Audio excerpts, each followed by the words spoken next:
விடாமுயற்சி. இந்த ரெண்டு விஷயங்களை மட்டும் நம்பி தமிழ் சினிமால தனக்குன்னு ஒரு தனி இடம் பிடித்து இன்னி வரைக்கும் to be everybody's favorite, our dearest Kavin. Ladies and gentlemen, put your hands together for our hero sir, Kavin. அட மாஸ்க் படத்தோட ஆடியோ ஃபங்க்ஷன்ல நம்ம கவின் ரொம்ப ஃபீல் பண்ணி பேச ஆரம்பிச்சிருக்காரு பாருங்க. செம்ம நெகிழ்ச்சியா இருக்குது. எல்லாருக்கும் வணக்கம். ஒரு 5 நிமிஷத்துக்கு முன்னாடி ஆண்ட்ரியா மேம் கேட்டாங்க, நீங்க எவ்வளவு நேரம் பேசுவீங்க அப்படின்னு. அது லாஸ்டா வரவங்க எல்லாருக்குமே அந்த ஒரு கரெக்டா அந்த இடத்துல மாட்டிக்கிறோம், வேற வழியும் இல்ல.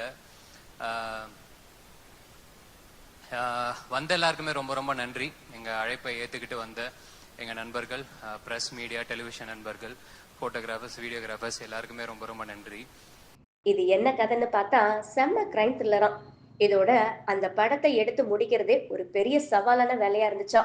ஆனா பாருங்க, அங்கேயே ஒரு ட்விஸ்ட். மேடையில ஆண்ட்ரியாக்கா உட்கார்ந்துருந்தாங்களாம். அவங்கள பார்த்ததும் பேசுறதுக்கு வச்சிருந்தது எல்லாம் மறந்து போச்சுன்னு நம்ம கவின் செம்ம ஜாலியா போட்டுடச்சு எல்லாரையும் சிரிக்க வச்சுட்டாரு. மொத்தத்துல இந்த மாஸ்க் படம் அவருக்கே செம்ம நல்ல லைஃப கொடுத்துருக்குதான். படத்துல நடிச்சவங்க எல்லாரும் உயிரை கொடுத்து உழைச்சிருக்காங்கன்னு கவின் பாராட்டினாரு. அது மட்டும் இல்லாம ஜிவி பிரகாஷ் குமார் அண்ணனோட இசையும் விகார்ணன் அசோக் சாரோட டைரக்ஷனும் படத்தை வேற லெவலுக்கு கொண்டு போயிருக்குன்னு கவின் செம்ம நம்பிக்கையோட சொன்னாரு. படத்துல உள்ள எல்லாருமே ஹார்ட் ஒர்க் போட்டிருக்காங்க.